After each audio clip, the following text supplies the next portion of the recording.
جی السلام علیکم ورحمۃ اللہ وبرکاتہ۔ میرا نام علی عمران شاہین ہے اور میں اپنے سوشل میڈیا نیٹ ورک سے آپ کی خدمت میں آج 28 مئی کے یوم تکبیر کے دن پر کچھ تھوڑی سی معروضات پیش کرنے کے لیے حاضر ہوا ہوں۔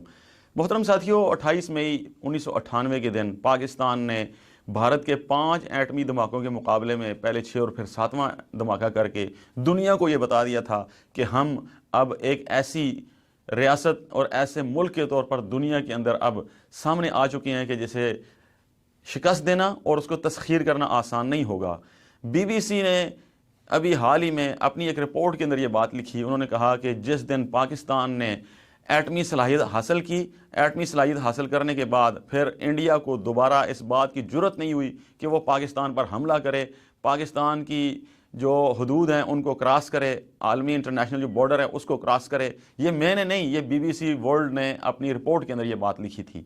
اور اس سے پہلے کہ آپ اپنی تاریخ دیکھ لیجئے کہ جب پاکستان بنا، بلکہ پاکستان بننے سے پہلے ہی انڈیا نے پاکستان کو ختم کرنے کے لیے اپنی پوری منصوبہ بندی شروع کر دی تھی، اور اس نے نہرو نے اور پھر جو ان کے ساتھ ولید بھائی پٹیل تھے وہ اور سب نے مل کے یہ سازش کی کہ پاکستان چند ہفتے اور چند مہینے بھی نہ چلے اور انڈیا کے آگے گوڑے گیٹے پکڑ کے ان کے پاؤں پڑ کے یہ پاکستانی قوم کہنا شروع کر دے کہ ہم اپنا ملک نہیں چلا سکتے، ہمیں آپ اپنے ساتھ ضم کر کے اپنے ملک میں شامل کر لیں۔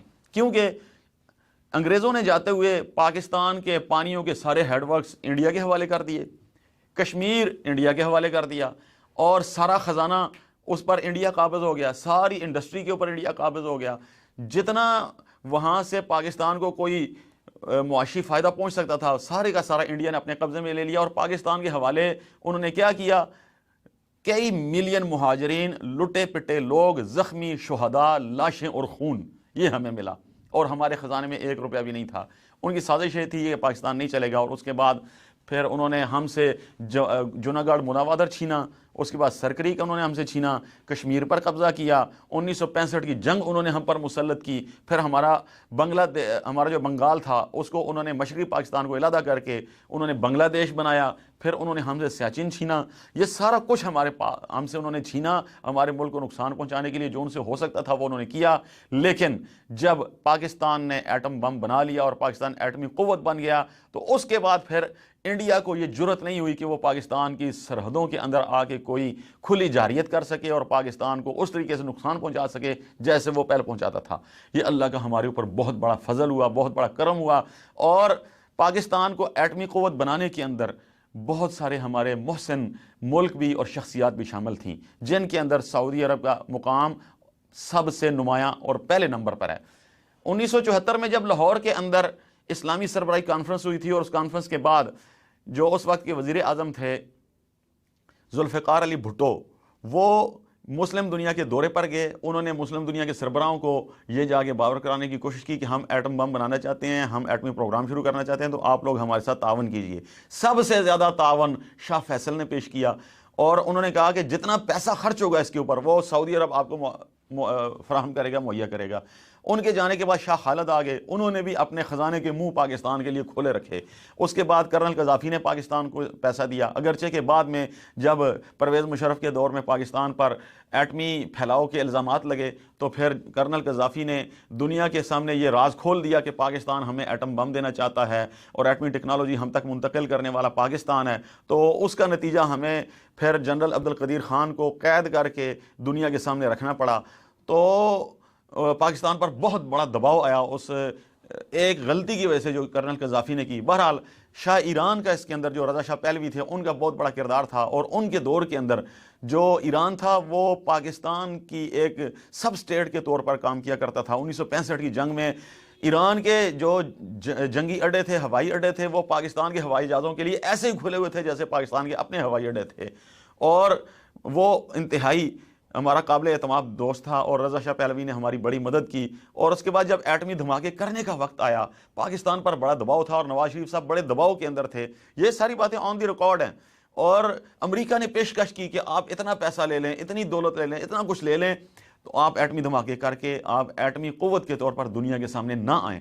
لیکن انہوں نے انکار کیا، اور ان کے اس انکار کے پیچھے مجید نظامی صاحب کے وہ الفاظ تھے کہ نواز شریف اگر تو نے ایٹمی دھماکہ نہ کیا تو یہ قوم تیرا ایٹمی دھماکہ کر دے گی. اور قاضی حسین احمد صاحب نے اے پی سی بلائی, پورے ملک میں مظاہرے کیے اور حکومت کے اوپر انہوں نے دباؤ ڈالا کہ آپ لوگ ایٹمی دھماکہ کریں, اور اس کے بعد پوری قوم سڑکوں کے اوپر آ گئی. پھر نواز شریف صاحب کے پاس کوئی راستہ نہیں بچا سوائے اس کے کہ وہ ایٹمی دھماکے کرتے.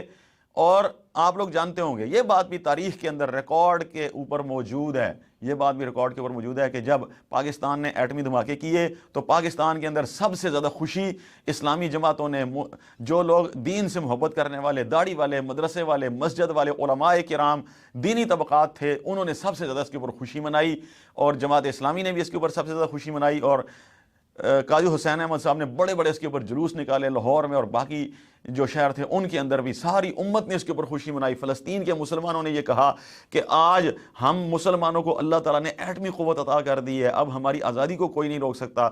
تو اللہ کے فضل سے آج پاکستان ایٹمی قوت ہے, ساری دنیا اس کے خلاف ہے. آپ یہ سمجھ لیجئے, باور کر لیجئے کہ دنیا کے اوپر کوئی ایسا ملک نہیں ہے جو اس پاکستان کے وجود کا دشمن نہ ہو. سارے اس کو ختم کرنے کے لیے لگے ہوئے ہیں, اور پاکستان کو ایٹمی قوت سے محروم کرنے کے لیے ان کی سازشیں بھی جاری ہیں, کوششیں بھی جاری ہیں.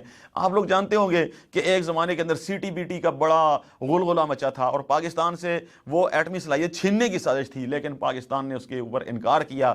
اور پاکستان اللہ کے فضل سے آج اپنی ٹیکنالوجی, اپنے ایٹمی جوہری جو ذخائر ہیں ان کی وجہ سے دنیا میں چوتھے نمبر پر ہے, اور جو مجموعی اس کی ایٹمی قوت اور طاقت ہے اس کے لحاظ سے کچھ لوگ اس کو چھٹے نمبر پر کہتے ہیں, کچھ پانچویں پر کہتے ہیں, لیکن جو دنیا کے اندر ڈکلیئرڈ 7 ایٹمی قوتیں ہیں ان کے اندر آج پاکستان کا شمار ہوتا ہے. پاکستان کو معاشی طور پر لوگ کہیں یہ کمزور ہے, لوگ کہیں کہ اس کے پاس آج جو اس کے ریزرو ہیں, جو اس کے زر مبادلہ کے ذخائر ہیں وہ اتنے کم پڑ گئے ہیں, لیکن ہمیں وہ وقت 1998 کا یاد ہے جب پاکستان نے ایٹمی دھماکے کیے تھے. ساری دنیا نے پاکستان پر پابندیاں لگا دیں, اور پاکستان کے زر مبادلہ کے ذخائر $50 کروڑ تک آگے تھے. آج سری لنکا کے ذخائر جو ہیں وہ $50 کروڑ تک آئے ہیں, تو اس کا حال کیا ہو گیا آپ کے سامنے ہے. ساری دنیا کے سامنے اس کا حشر آج بالکل عیاؤں کے سامنے آیا ہے. یہی $50 کروڑ کے ہمارے زر مبادلہ کے ذخائر تھے جب پاکستان نے ایٹمی دھماکے کیے تھے. آج پھر بھی ہمارے پاس جو زر مبادلہ کے ذخائر ہیں وہ اس سے کہیں زیادہ ہیں. اور ایک بات میں اور یہاں پہ کہنا چاہتا ہوں کہ پاکستان اللہ کی نشانیوں میں سے ایک نشانی ہے. اس کو لوگوں نے مٹانے کے لیے بڑی کوشش کی ہے. امریکہ اس کے خلاف ہے, یورپین یونین اس کے خلاف ہے, اور اس کا جو سب سے بڑا دشمن انڈیا ہے, اس نے کبھی ایک دن بھی سکون سے سانس نہ خود لیا اور نہ ہمیں لینے دیا. تو ہم اپنے پاکستان کے حکمرانوں کو اور سارے پاکستان کے عوام کو یہ بتانا چاہتے ہیں کہ آپ کے دشمن ہر جگہ پہ پھیلے ہوئے ہیں, آپ کے ملک کے اندر ان کی سازشیں موجود ہیں. سب کے بارے میں اپنی آنکھیں کھولیے. یہ پاکستان جو اللہ کی نشانیوں میں سے ایک نشانی, جو اللہ نے 27 رمضان المبارک کو ہمیں عطا کیا تھا, یہ بہت بڑی نعمت ہے, اور آزادی کی نعمت سے بڑی دنیا کے اندر کوئی نعمت نہیں ہے. آپ کسی پرندے کو پکڑ کے, آپ قید کر کے اس کو جو مرضی اعلیٰ سے اعلیٰ چیز کھلانا چاہیں وہ اس وقت تو کھا لے گا جب تک وہ قید ہے, لیکن جیسے ہی آپ اس کا پنجرا کھولیں گے تو وہ آپ کی اعلیٰ سے اعلیٰ خوراک کو کھانے کو وہ پسند نہیں کرے گا. وہ آزادی کے لیے کھلنے والا دروازہ, وہ جو کھڑکی ہوگی اس میں سے اڑ کے باہر چلا جائے گا. یہ آزادی ہے, آزادی کی نعمت آج ہمارے پاس موجود ہے. اگر آپ کو اس آزادی کی نعمت کی قدر و قیمت کا احساس نہیں ہے, انڈیا کے مسلمانوں سے پوچھ لیجئے, کشمیر کے مسلمانوں سے پوچھ لیجئے, فلسطین کے مسلمانوں سے پوچھ لیجئے, آزادی کسے کہتے ہیں. دنیا میں سب سے زیادہ مسلمانوں کی آبادی انڈیا میں 30 کروڑ ہے, لیکن آج ان کی حیثیت کیڑوں مکوڑوں جتنی ہو چکی ہے, کیونکہ ان کے پاس طاقت نہیں ہے, آزادی نہیں ہے, ان کی حیثیت کوئی بھی نہیں ہے. اگر ہمارے پاس آزادی نہ ہوتی اور ہم انڈیا کے ساتھ ہوتے تو ہماری کیا حیثیت ہوتی, اور کیا ہم اسی طریقے سے آج اس ملک کے اندر جیسے اپنی مرضی سے حکومت کرتے ہیں, کھاتے پیتے ہیں, اٹھتے بیٹھتے ہیں, عبادت کرتے ہیں, اپنی عبادت گاہیں, اپنے مدارس, اپنے سکول, اپنا نظام زندگی چلا رہے ہیں, کیا چلا رہے ہوتے. انڈیا کے مسلمانوں کا حال دیکھ کے فیصلہ کر لیجئے. اور میں پاکستان کے عوام سے بھی اور پاکستان کے خاص طور پر حکمران طبقے سے یہ کہنا چاہتا ہوں کہ آپ اپنی اس قوت کو لے کے میدان میں آئیے, کشمیر کو آزاد کروائیے. کشمیر کے لیے جتنی قربانی کشمیری خود دے رہے ہیں اس سے بڑھ کے ہمیں دینی چاہیے. اور بات بالکل سیدھی ہے, اگر کشمیری پاکستان کے لیے خون کے دریاؤں میں چھلانگے لگا سکتے ہیں, وہ خون کے دریا پار کر سکتے ہیں, خون کی بازیاں لگا سکتے ہیں, اپنی بستیاں جلوا سکتے ہیں, اپنا سب کچھ قربان کر سکتے ہیں, تو ہم ان کے لیے کیوں نہیں کر سکتے. UN کا چارٹر اور عالمی تمام قوانین پاکستان کو اس بات کی کھلی اجازت دیتے ہیں کہ پاکستان ایک متنازع علاقے کے اندر کراس لائن جو LOC ہے اس کو کراس کرے اور جا کے کشمیریوں کو آزاد کروائے. سیدھی اور صاف بات ہے. اگر کشمیری مر سکتے ہیں تو ہمیں بھی مرنے کے لیے تیار ہونا چاہیے. اگر کشمیر پاکستان نہیں بن سکتا تو پھر پاکستان کو کشمیر بن جانا چاہیے. تو اس ایٹمی قوت کو اور اپنی فوجی طاقت اور صلاحیت کو کشمیر کی آزادی کے لیے اس کو استعمال کرنا چاہیے. اور ہمیں اللہ پر پورا یقین ہے, پورا بھروسہ ہے کہ لا الہ الا اللہ اس پاکستان کی بنیادوں کے اندر ہے. انشاءاللہ تعالی یہ پاکستان دنیا کا آج مسلم دنیا کا آج امام ہے, اور دنیا کے اندر اس کو مٹانے والے خود رسوا ہیں. یہ پاکستان کبھی نہیں مٹے گا, لیکن اس کے لیے لا الہ الا اللہ کے ساتھ رشتہ جوڑنے کی ضرورت ہے, اپنا تعلق مضبوط کرنے کی ضرورت ہے. اور یہ تعلق جتنا کمزور ہوگا ہمارا ملک کمزور ہوگا, اور یہ تعلق جتنا مضبوط ہوگا اتنا یہ ملک مضبوط ہوگا. ہماری فوج اگر آج ایمان تقوی جہاد فی سبیل اللہ کے ماٹو کے اوپر کھڑی ہے تو وجہ یہ ہے, یہ ایک عقیدہ ہے, یہ ایک نظریہ ہے.